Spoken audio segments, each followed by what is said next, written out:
It's just, it's different now because they give us the 4 hours a week, so we kind of got some preliminary stuff out of the way, and we just been so banged up. We hadn't. I've never in however many years it's been had this many guys banged up. It's a good thing we got 15 guys.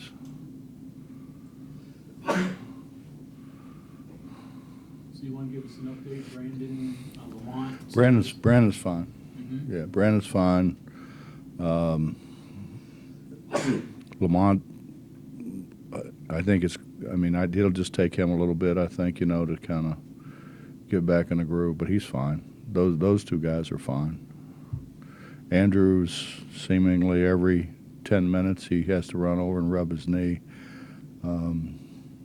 Sags tweaked his a little bit. Beatles had all kind of stuff. Beatles. The latest one is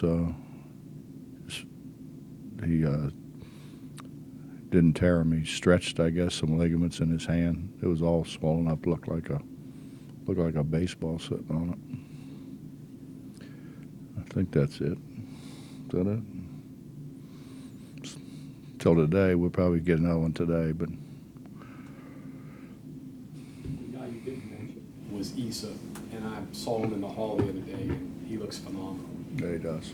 What's he done to change his deal? No, I think he realizes this is it. He's done a better job in the weight room.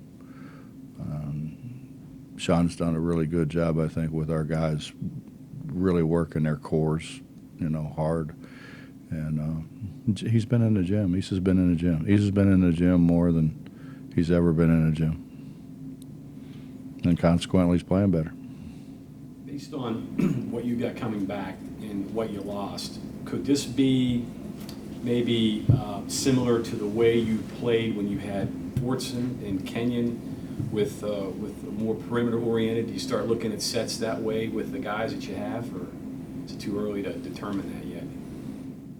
I haven't seen Fortson and Kenyon down there yet.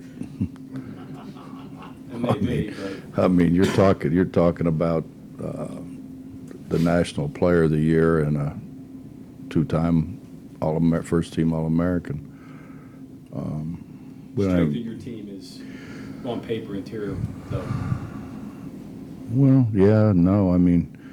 I think it's going to be advantageous for us because Sags has put a lot of time in working on his jump shot for him to feel comfortable taking some jump shots. Obviously, Lamont and Wes are going to shoot jump shots. Issa shoots jump shots.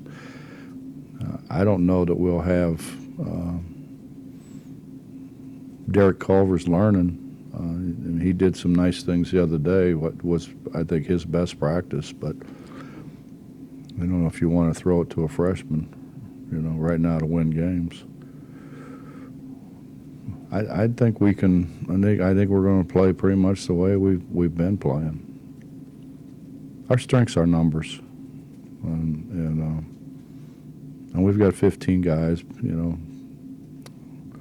Logan gave up his scholarship so we could have more guys, and Tavon is walking on. Both of those guys they're competitive, so we can throw a lot of people at them. I think we just got to make sure we throw it to our team. How are the guys with the ball? How have they been? Well, I think it's good for them that Tariq was here, JC was here, Dax was here, Jay Sean was here. So they got a dose early on of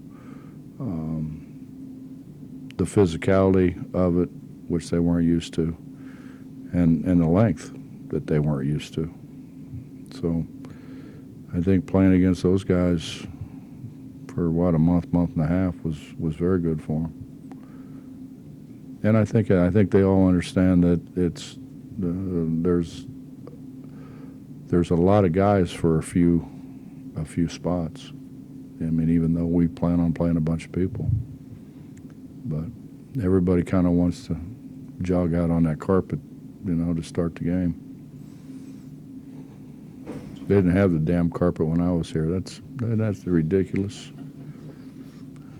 They had it, they just didn't bring it out. No, Jody didn't want the carpet. Hey, Hug, so is this health-wise, if you're healthy enough, will this be as close to the first year of when you pressed as far as your rotations, where you truly will use as many as 12 in a game? Yeah, I think so. I think when we first started, we had Wani and Gary, and then brought JC and Dax in until Wani got hurt and Gary got hurt. But yeah, I think so. I think it'll be that way. Tariq was in that group too, so that's 5 pretty good ones, and they're learning. I mean, we've got some guys. Jordan McCabe is unbelievable. He has taken film and digested film as well as anybody that I've ever had, and it's like, what do I got to do to be a good point guard? Well, you got to know who's coming open first, who's coming open second. If those two aren't open, who's coming open third? You can't just come down and just heave the ball to somebody. That's not being a very good point guard. And he's been really good. Knapp's gotten better, I think, at it. He's not where Jordan is, but he's gotten better at it. But they've been for the most part, they've been really good about little things, that we got to get better in transitional. As much as we run up and down, and as much as we got in transition, we were not a very good transition team. We got to get much better in transition.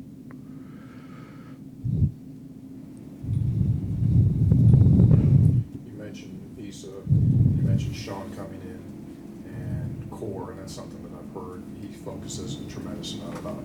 What's the rationale there? Why does he think that is so important? Well, I think that's the deal now. Is that's where everything starts. That's where your explosion ultimately starts. That's where it all comes from. And honestly, I think him coming in with whatever it is, 8 years or 12 years or whatever it is, of experience and coaching or strength coaching the guys that he's coached in the NBA. I think our guys are like, wow, this guy was responsible for helping Paul Pierce be what he was, and those great Celtics. So credibility is a pretty important thing, particularly when you're doing stuff that you really don't want to do. I mean, I haven't had a whole lot of guys that just couldn't wait to get in the weight room. Few, but not very many. Coach, the 4 freshmen, Emmett and Trey, and you mentioned McCabe and Culver already.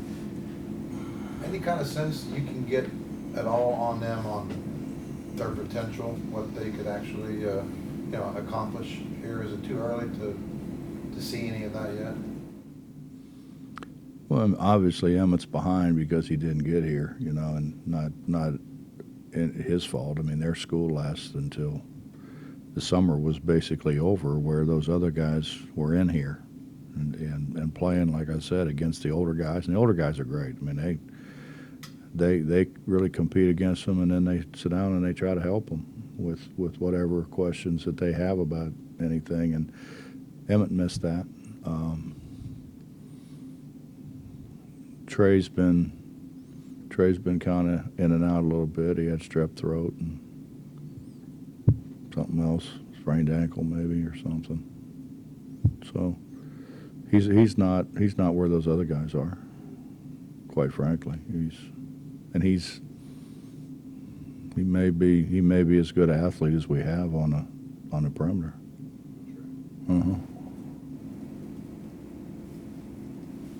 Probably him and Tavon, really. That's just athletically. Well, what do you think of your backcourt just in general? You got a couple of older guys, but you're going to have to play a lot of youth back there. What are you thinking of it?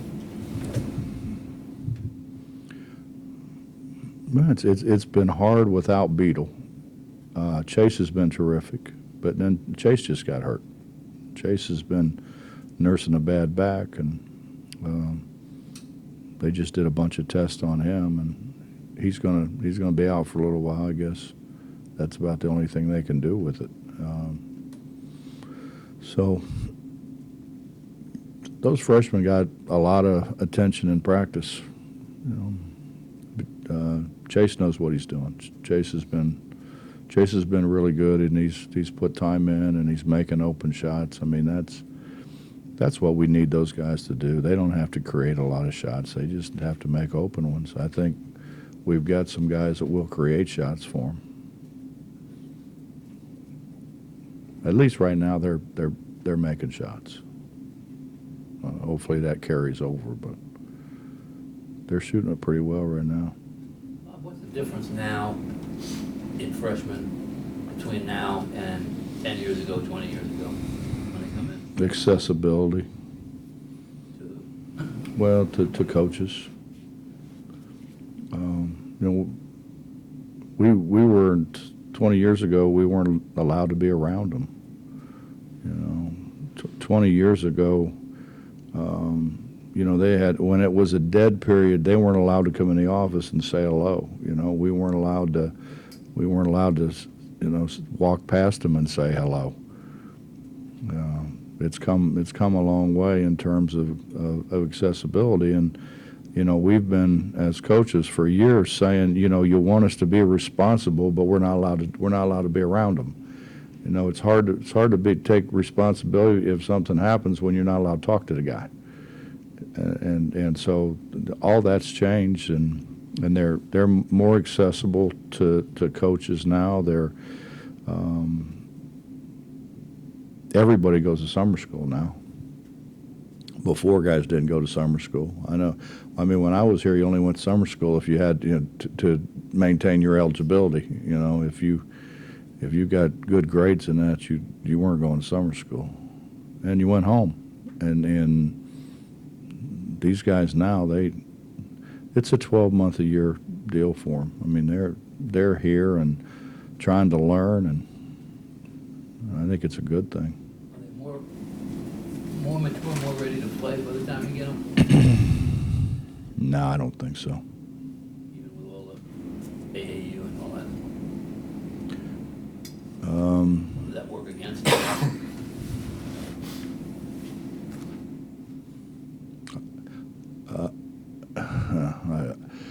I don't want to say I'm not a AAU fan, but Bob, I had a guy, Keith Greger at Cincinnati, and I said to Keith played on. They were the summer champions of AAU basketball. They had a heck of a team, and I said, "Did you enjoy your summer?" He said, Coach, it was okay. He said, but the truth is, we beat people so bad that I only played about a quarter and a half. And he said, you got no there's no gym because all the gyms they're playing in, so you can't go in and get shots up and work on your game. You can't lift because you have to have supervision in a weight room, and so you end up eating McDonald's and laying on the bed and watching TV all day. And he said, I just thought I would have been a whole lot better served to stay home and work on my game than I would be do that. And that I started thinking about that. I don't think guys learn how to play as well, Bob, as they did. For all the good that a lot of this stuff has done, it's like anything else. It creates good, but then the residual effect is it creates some bad things too. I went to the playground when I was really young because I was just bigger. I was bigger and stronger than kids my age, and I'd go play with the college guys, and I figured out real quick. You throw the ball to the best player. You screen for the best player, and you try like heck to get a rebound, even though you probably can't. But we had guys on the playground that were the best players on the playground, and I threw the ball to them every time. So consequently, they picked me. So instead of sitting over there, I got to play. And you think guys in AAU had learned that? They didn't. They're worried about their next shot. They're not worried about. Yeah, and you play a game at 10 o'clock in the morning, and you lose, and you go get 2 quarter pounders, a milkshake, and large fries, and you eat that, and then you go back at 2 and lose again, and now you go back and get a pizza and eat that pizza, and then you go play the 3rd game of the day and get whacked again, Couple of years. What do you get after that? Oh no, they feed them. Probably I don't know what they probably Chick-fil-A or something, or a big burrito or something. I don't know. But it's different, Before you had to go to the playground, you had to win to stay out there playing, and so losing meant something. Losing doesn't mean anything now. Everybody's they're getting beat and getting patted on the rump, and by God, get in the van, we're going to go eat. Bob, how does Jermaine Haley fit in the picture? How many different positions can you play in that? Well, probably we can play him at point. We could play him off the ball on the wing. His skill level's good. He's got to tighten some things up, and he needs to get a little tougher, quite frankly. But I think he wants to play bad enough. I think he will. He's a talented guy. He's got size. He's got length. What do you change coaching-wise from having them for 2 hours twice a week to now it's for real? You take a little bit of a wait and look approach during those preseason workouts, and now you go. Well, I've changed a lot, believe it or not. Before I'd have been down there every second, and I haven't been. I've kind of sat up there and taken notes and seeing the things that some guys were doing well and some things that guys needed to work on. You can see so much more from up there. You kind of see everything kind of come together than you can down on floor level. And I do think too that I think sometimes hearing the same voice for 12 months out of the years, they kind of tune you out. They trick you, act like they're listening, but they're not. And so they've heard Ronnie and Larry and Eric. They really haven't heard me. So you hit it on the head. Friday's for real. We don't have a whole lot of time to get ready. And the Penn State thing's going to be great for us. And it'll be particularly great if we get 10,000 people in here and those guys get to play in front of people.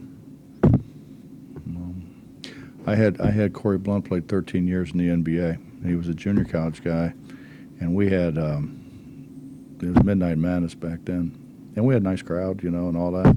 He was horrible. Just absolutely horrible.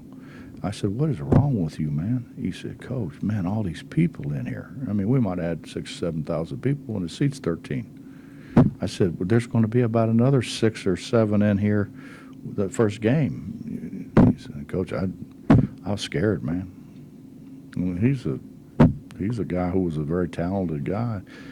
I think it's a whole lot different walking out there in front of 1,000 people in high school than walking out there and you got 14-1 and they're turning the lights out and turning their cell phones on and different, a lot different, and the stakes are higher. What do you think of your front court? Obviously, compared to back court, a lot more experience up front. Yeah. I think our front court could play with anybody. We get Sags back at 100%. You got Sags. Logan gave us really good minutes a year ago. Derek Culver's 6'10", 260, and might be the fastest guy on our team. So you got those 3 guys, and then Issa and Lamont and Wes have a lot of experience, and they're not going to get nervous because there's people in the stands, and they've played in some really, really difficult places to play, which every place in our league is. And yeah, and then you got the young guys you can try to work in there, but those guys dominate practice. They just absolutely dominate practice. They dominate open gym. Derek, a center, a forward, a small forward, what does he ultimately play? Derek Culver. Yeah.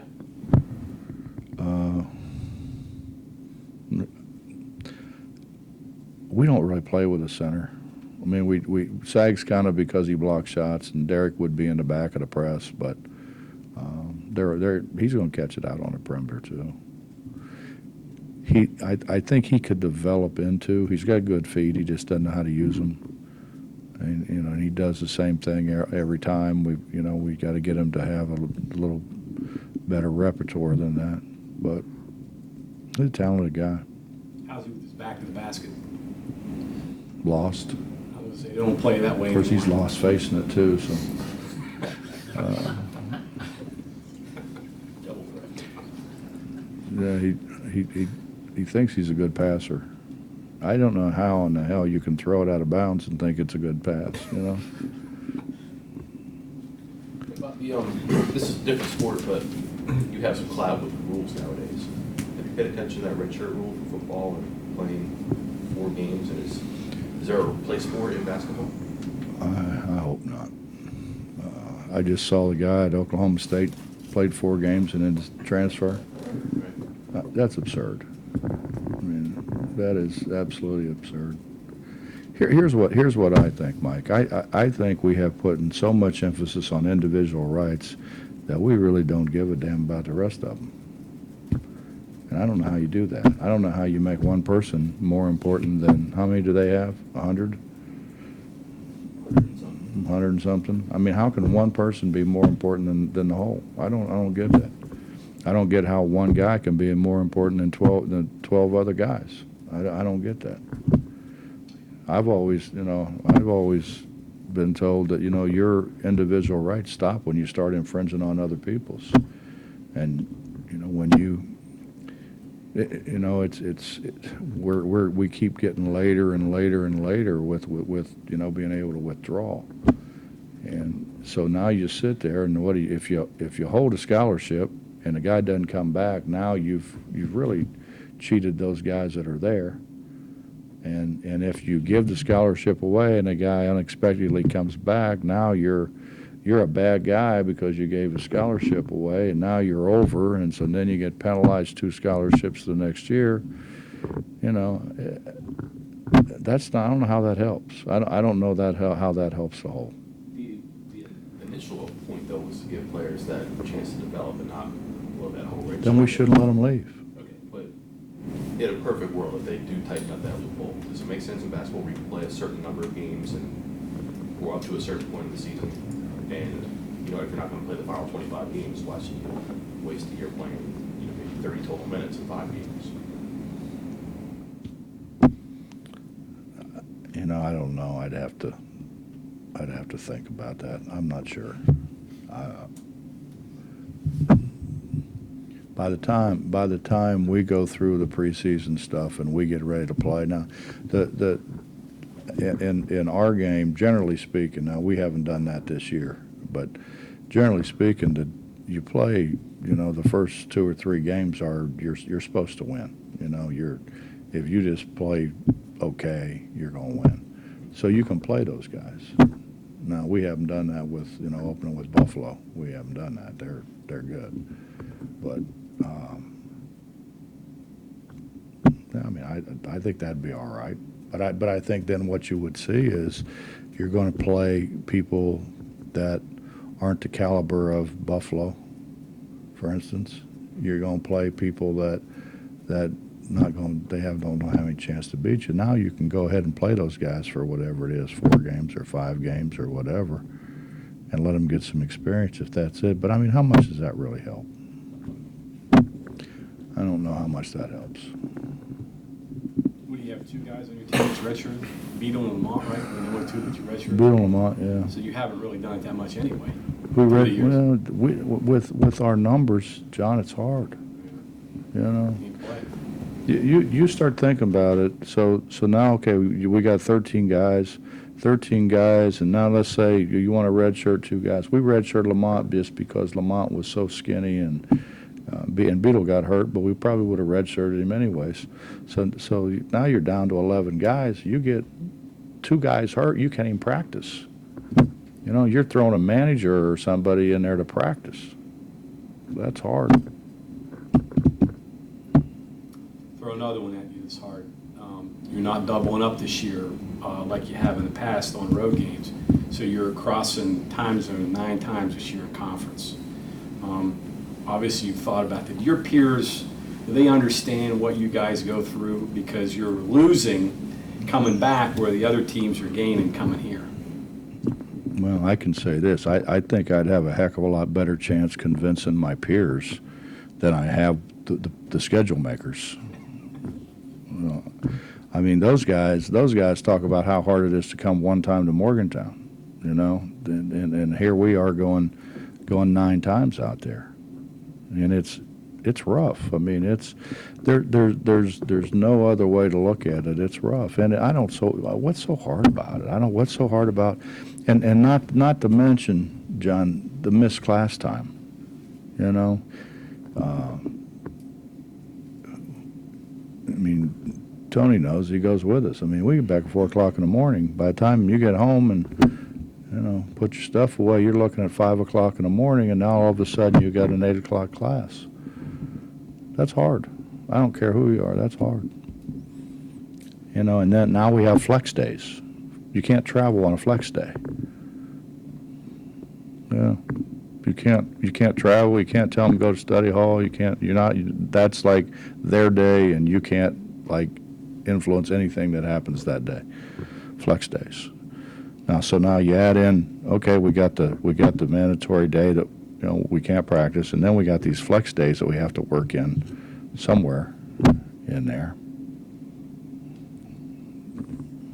It's hard. It's hard, and I've said it for how long. I say it at the NCAA deal, all for the betterment of the student athlete. Are you kidding me? How is that in the betterment of the student athlete? You know, to get home at 4 o'clock in the morning or 5 o'clock in the morning during a school day. That's hard. And the wear and tear on them is rough. And, you know, there's a better chance of injury. I mean, there's a lot of reasons. And I don't get how it's that hard to schedule that. I mean, I know what it is. You know what it is. TV tells them who they want to play on what day and when. But I mean, at some point in time, you got to stand up and say, no, man, we can't do that to our kids. How do you think your team is held up generally at the end of the season going through that? I mean, you've done it now since you've been in the league. You're going to do it one more time than you have. Some years better than others, honestly. I mean, we shouldn't have lost to Stephen F. Austin. We were as sluggish and slow, but if you remember, I said that the whole week. I mean, the whole week we weren't getting anything done, and they were like not there. I think there was another time. I think there was one other time.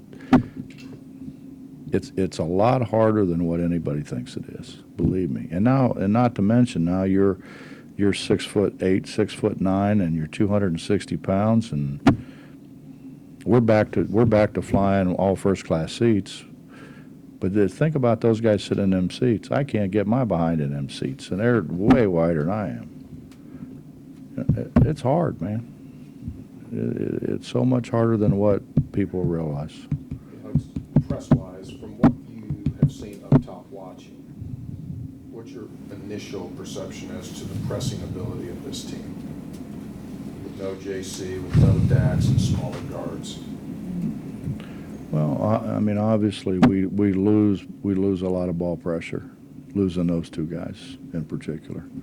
We lose a lot of ball pressure, but I mean, I don't know if they're going to let us pressure the ball anyway. I mean, how many times have they called fouls whenever the offensive guy runs into us? So we're going to continue to do it because I think we can dictate tempo better that way. But then you get into what John was talking about. Now, you go play wherever you go play, and then you fly back in, and you can't practice the day you get back in because you got back in so late, and now you got one day to prepare for whomever. I mean, it's like us playing on the road and then coming back and playing Monday. We can't do anything on Sunday. You go in there and you look at film and you take them out and you walk through what they're going to do, and that's it. And our game is a game of it's a game of repetition.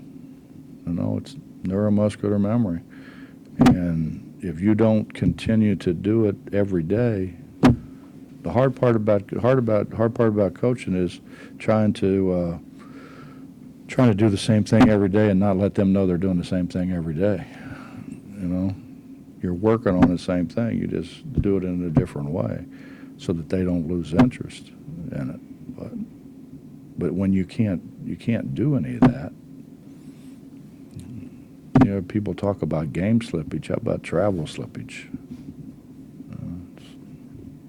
Did you ever seek an explanation or anything from the Big 12 on why they couldn't give you those 2 games in the beginning of January? Or Yeah. they just smiled or what? No, they don't smile.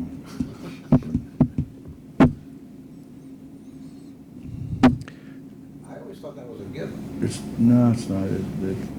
It's not a given. But when I asked for it, there was only one coach that said, "Well, doesn't that give you an advantage?" The rest of them said that's probably the right thing to do. And the one that said that, I mean, he was only there for 1 year, and then he was gone. So I don't know.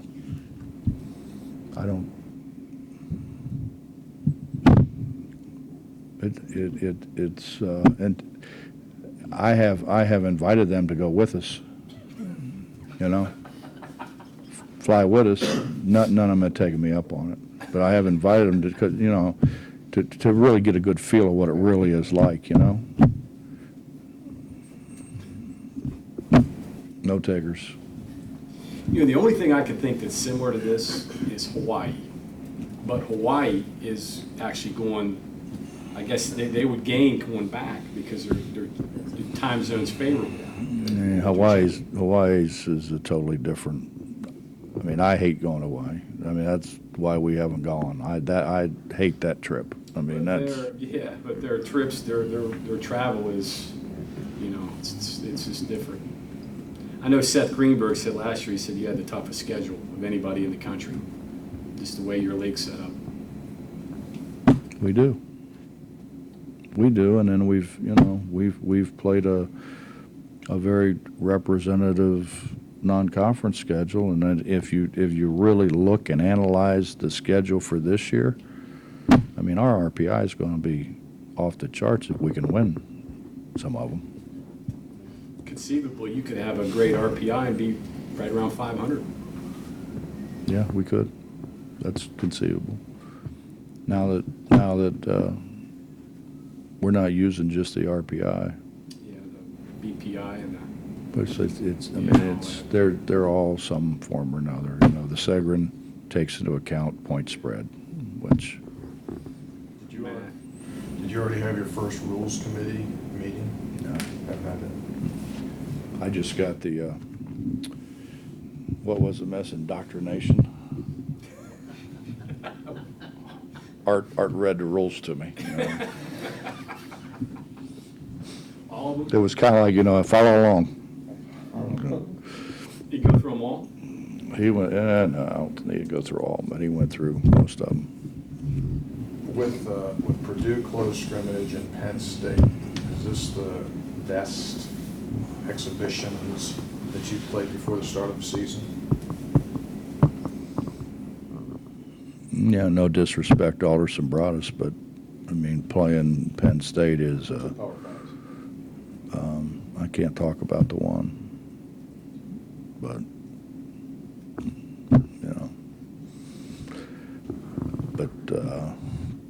Penn State's got a couple starters back. They got a 6-man back that averaged 12 a game.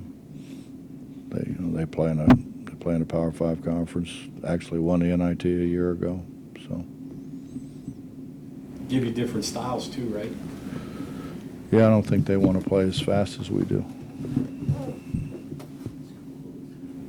Skip Prosser told me one time, he said, the older I get, the faster I want to play. And I said, that's because you're not playing, Skip. You're sitting over there. But, now I'm kind of the same way. I think, let's try to play a whole bunch of possessions. Coach, the new RPI, the net thing, or whatever, the coaching committee had a good say in that creation. The net, Yeah, I was on the committee. right, that's, Yeah. I mean, what kind of input did, what is this thing? Well, Exactly, you like it, or- As much as I hate to give Mark Few any credit, it was probably more his idea from the beginning. And what he said was, if you would take 5 metrics and combine them together rather than just one, the seating would have been drastically different, and in his mind more fair. And I think when you look at it, I think that's probably right. Well, it is right. I mean, that's why we went to. See, then the hard thing is, well, then you got to go to Princeton, and they got to crunch numbers and come back and say, well, this isn't going to be, or that ain't going to be, and so it was a lot harder than what you would think it would be. But Justin, honestly, that part of it is way, way, way easier than the seating, because you have all these rules that you have to follow. If you just seated everybody 1 through whatever it is now, 68, 1 through 68, that'd be easy. But you can't play a team in your own conference. You can't. The number 1 seed gets to pick where they want to play. It's like because you were a part of it. We play Kentucky the year that we get drilled, and they were way better than us. But they played Saturday at noon in Louisville. Okay, yeah, and if it's less than 500 miles, you got a bus. So we played in Cleveland or Columbus, whichever one it was, and so we got a bus there, and then we ended up playing Sunday night, the last game, and we were in a locker room still. Those guys are in getting dressed well after 1 o'clock, way closer to 1:30 in the morning. Now we got to go out, get on a bus, and if it was Columbus, it's 200 miles. So it's about 200 miles from Cleveland too. Either way, now you got to ride 200 miles with Arnold.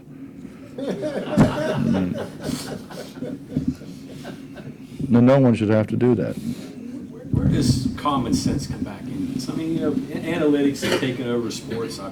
It's made baseball unbearable. Your sports get into that. Where does common sense come back into this? Analytics haven't taken over sports. Television has.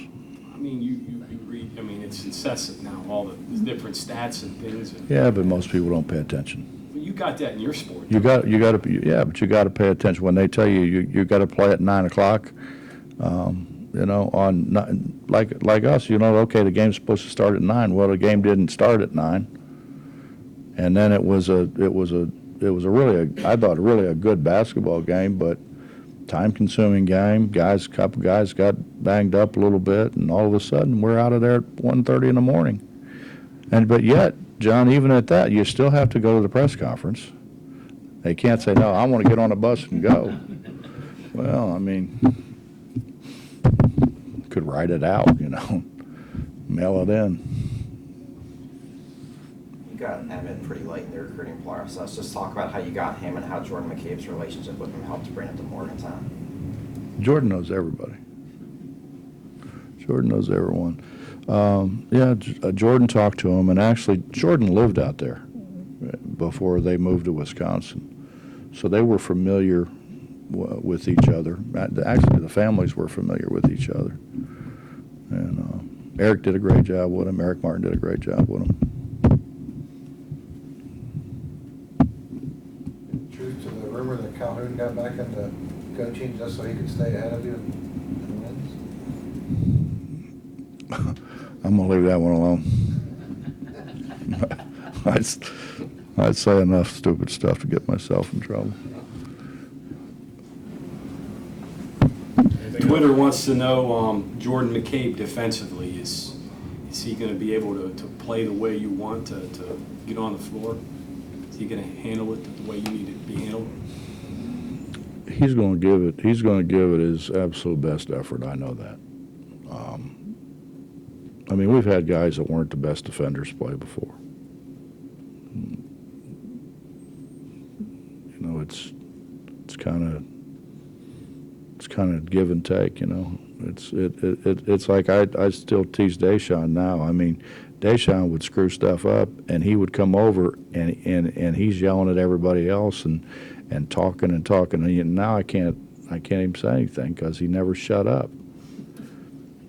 And he did it on purpose. I mean, you know, everybody kind of has their own kind of niche. Jordan can make shots, and Jordan can pass the ball, handle the ball, and he'll work at guard. He'll get better. You know, the harder you work at it, the better you're going to get at it. And you look at those guys who came in. I mean, Dax came in. I don't know if Dax had ever even tried to guard once anybody before he got here. And Gary Brown and Wani, Beadle, yeah. They work at it. And Jordan will work at it. Jordan will put the time in without a question. He's put an enormous amount of time in. You want to do something? Have you looked at the YouTube stuff when he was on Ellen DeGeneres and all that? You just answered the Twitter questions, though. Everybody wanted to know that. So What, Ellen DeGeneres? No, Jordan McCabe. I told him the other day, I said, you know, Sean Miller was on Johnny Carson. I happened to get the guy who's on Ellen DeGeneres. I mean, I remember that, Johnny yeah, Carson. Johnny Carson. His dad used to do the ball handling stuff and all that. I remember that in camps. Yeah. Anything else? Thank you all. Coach. Mhm.